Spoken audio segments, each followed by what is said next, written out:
welcome back to the next episode of Crypto. My God, I'm on episode 18, coming up fast, and I'm having a good time. I hope you are too. I want to talk today a little bit about some of the open pastures that we now find in these great United States of America regarding blockchain and cryptocurrency, because today we're going to go back into a little bit of regulation and some of the rules that have caused a real problem for us in the past few years, and of course, how they're being alleviated right now, what we're doing to solve them. So this all comes back to a staff accounting bulletin from the SEC called SAB 121. That's Staff Accounting Bulletin 121. Now, this came out in 2022. It says effective date here, April 11th. So this is a long time ago, right? And what is SAB 121 other than a giant pain in the ass? So as you can see, it's a lot of legalese. Oh man, so much fun.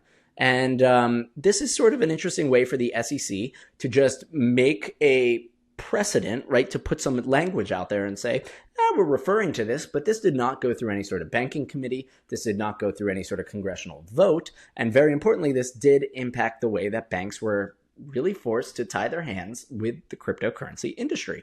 So it's it's something that happened since 2022, and it's been there for a long time. But let me just hop over here to our sweet AI and just really quickly, I typed in why was SAB 121 problematic for the cryptocurrency industry. And here's just a real quick breakdown that I think actually takes a very dry bit of language and simplifies it. So balance sheet inflation. A lot of SAB 121 and what it does is create these onerous reporting guidelines that just nobody wanted to deal with. They said, fuck this. And they turned a blind eye, and it means less people participating with cryptocurrency, especially custody like banks, then less people can build, right? If you start at the foundation and you remove the banking, this was part of the Operation Choke Point thesis, less banks providing services, then there's fewer banks doing this. We can target those banks, which they did. And they ran this through a campaign of debanking people participating in cryptocurrency. So back to SAB 121, balance sheet inflation. It requires companies to report customers' cryptocurrency holdings on their balance sheets,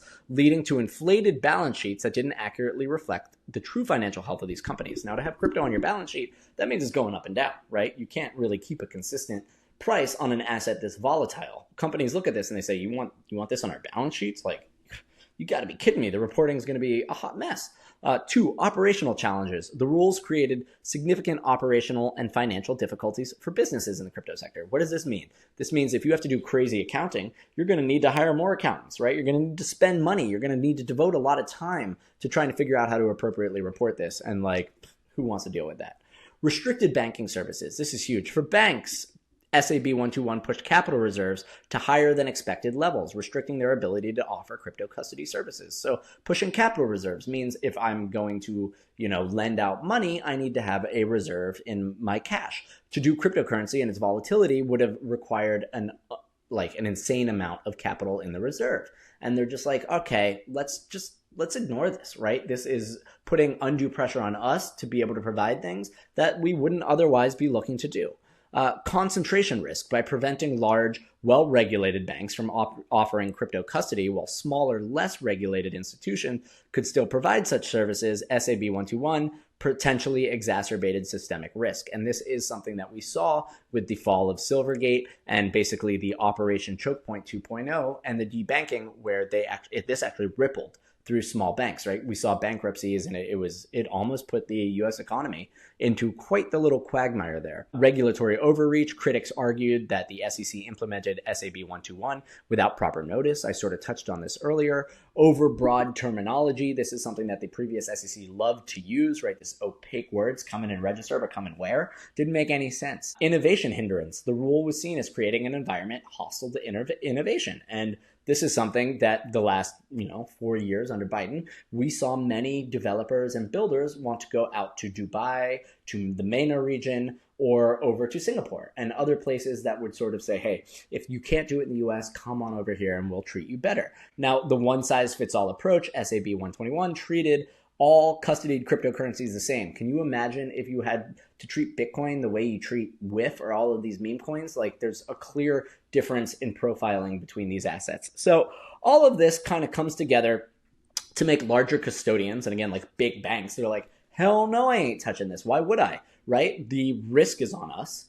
It's not something that we're willing to take on because we don't see the demand.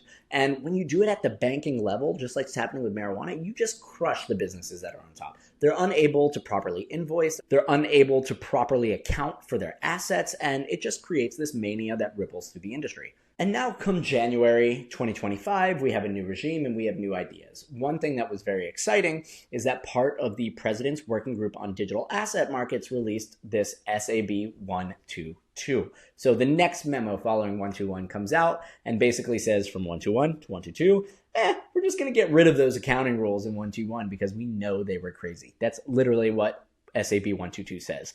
And it's being hailed to great fanfare. Everybody in the industry is like, hell yes, the Wicked Witch is dead.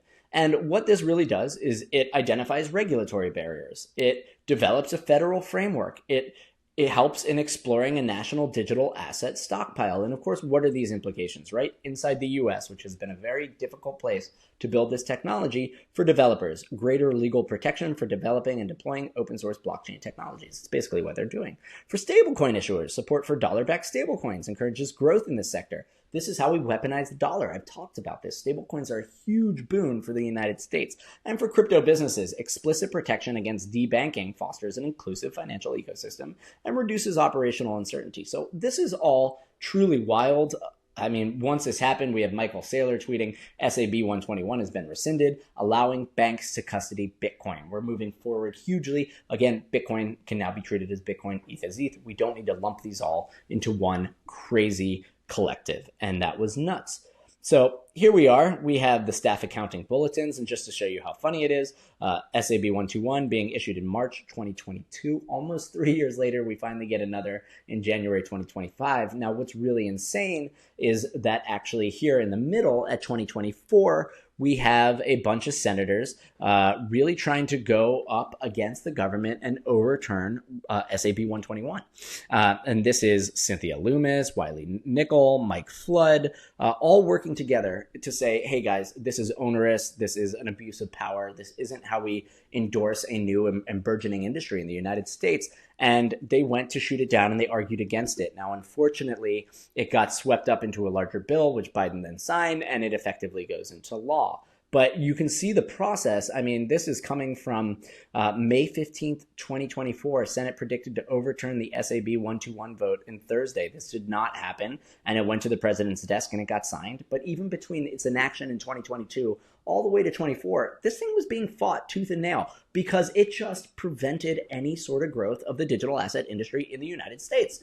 And that's mania. But guess what, guys? It's done and we get to biddle. That's crypto terms for build, but we get to build new tech because now the industry is unshackled. It's free to move. No more debanking. Fed chair says U.S. banks are perfectly able to serve crypto customers. This is just massive. This is the foundation upon which larger companies will be able to build their foothold. This means that there's a less regulatory protective moat around just Coinbase and the existing players, and that there's room for competition and innovation to come in to try to create better product, maybe at better rates that are better for the users, and at the very least, a better experience. So this is all really exciting. And while it's a small thing to say, SAB 121 is terrible, and 122 just says it's gone, this is huge. The implications for what can be done are now, the castles can be built. Previously, it was as though the foundation was on earthquakey land, and you could never build anything, because if you did, there was a high risk that it would just be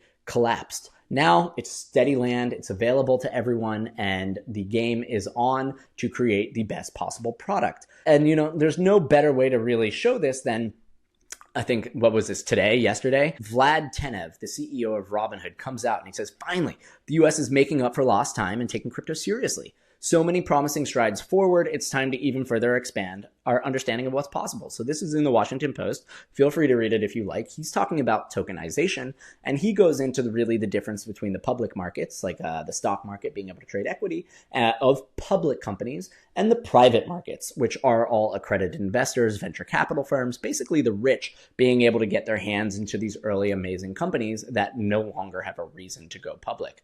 So Vlad goes on to say, they're really looking at tokenization. They want to take these private assets and they want to tokenize them, and they want to make private companies tradable in a way very similar to the stock market. I can tell you that Robinhood is one of many.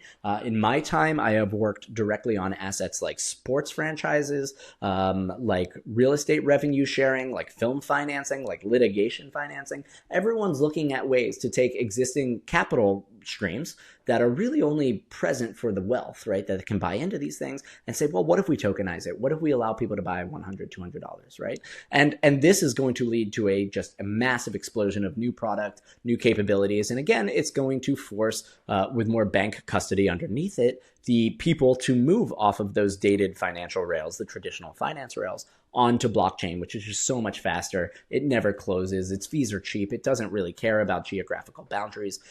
So all of this is to say it's a new dawn. It's a new day. It's a new life for me, crypto, and I'm feeling good. And that is truly exciting. Now, I can't, stress enough how important that is, but I do want to sign off with one final message. As a previous episode, I went over the case with Roman Storm and the trouble he's facing. But what's really exciting is that now we have the EFF joins Roman Storm defense. This is the Electronic Frontier Foundation. You can sort of understand from the name what they do. They have filed an amicus brief, which means is something that you can file if you have the legal resources, if you have the time, if you have the capital, but you're not part of this case, right? You can file an amicus brief on behalf of one of the defendants or on the, whichever side you really want to do it, basically saying we're going to toss in our hat. We're going to consume some of our resources in order to support somebody usually that can't do it themselves. And as you last saw, Roman's funding that I went over in the previous episode was like just shy of 40% of his funding goals. So this is really cool to see a major foundation coming out and they're really going to lend a lot of their legal resources, which is so huge. It's really hard to express if you've never been through a trial. And it's terrifying, right? He's going up against the Department of Justice. And aside from that, we've also seen, this was yesterday, Matt Huang of Paradigm Ventures. They're one of the most prominent venture capital groups inside of the cryptocurrency industry. They do a lot of development themselves. So they've actually contributed some pieces of code to the Ethereum blockchain.